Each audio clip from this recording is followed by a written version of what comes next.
ഞാൻ പൂർണ്ണഹൃദയത്തോടെ യഹോവയെ സ്തുതിക്കും.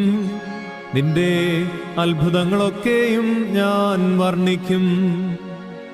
ഞാൻ നിന്നിൽ സന്തോഷിച്ചുല്ലസിക്കും.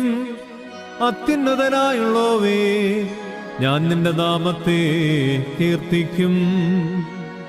എന്റെ ശത്രുക്കൾ പിൻവാങ്ങുകയിൽ ഇടറി വീണു.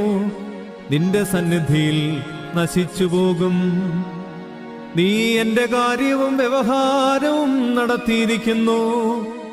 നീ നീതിയോടെ വിധിച്ചുകൊണ്ട് സിംഹാസനത്തിൽ ഇരിക്കുന്നു. നീ ജാതികളെ ശാസിച്ച് ദുഷ്ടനെ നശിപ്പിച്ചു. അവരുടെ നാമത്തെ നീ സദാകാലത്തേക്കും മായിച്ചു കളഞ്ഞു. ശത്രുക്കൾ മുടിഞ്ഞ് സദാകാലത്തേക്കും നശിച്ചിരിക്കുന്നു.